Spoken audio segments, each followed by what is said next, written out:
Il y avait un responsable juif appelé Nicodème, qui appartenait au parti des pharisiens. Une nuit, il vint trouver Jésus. « Maître, nous savons que Dieu t'a envoyé pour nous éduquer. Personne ne pourrait accomplir les miracles que tu fais sans l'aide de Dieu lui-même. » En vérité, je te le dis, personne ne peut voir le royaume de Dieu s'il ne naît pas de nouveau. Et comment un homme adulte peut-il renaître? Il ne peut pas retourner dans le ventre de sa mère pour naître une seconde fois. En vérité, je te le dis, personne ne peut entrer dans le royaume de Dieu sans être né de l'eau et de l'esprit. Un être humain vient physiquement de ses parents, mais il naît spirituellement de l'Esprit Saint.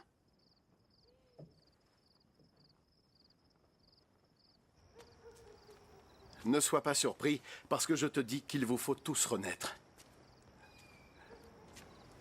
Le vent souffle où il le désire. Tu entends bien son souffle, mais tu ne sais ni d'où il vient, ni où il se dirige. Il en va de même pour celui qui naît de l'Esprit Saint. Comment cela est-il possible? Tu es un grand maître en Israël, et tu ne connais pas ces choses-là. En vérité, je te le dis, nous parlons de ce que nous savons et de ce que nous avons vu. Pourtant, aucun de vous ne veut accepter notre message. Vous ne me croyez pas quand je vous parle des choses de la terre. Alors comment pourrez-vous me croire quand je vous parlerai des choses du ciel?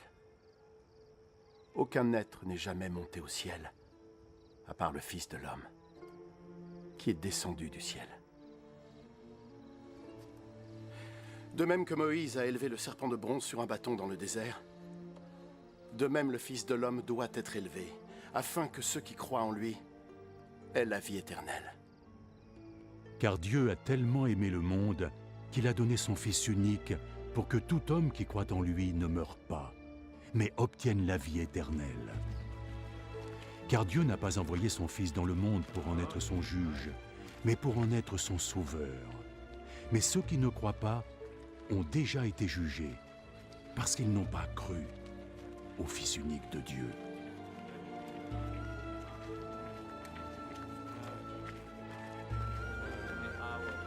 Voici comment fonctionne le jugement. La lumière est venue dans le monde, mais les hommes préfèrent l'obscurité à la lumière, parce qu'ils agissent mal. Ceux qui font le mal détestent la lumière. Ils ne reviennent pas à la lumière, de peur que leurs mauvaises actions deviennent visibles. Mais ceux qui sont dans la vérité viennent à la lumière, afin que la lumière montre que leurs actions ont été accomplies en accord avec Dieu.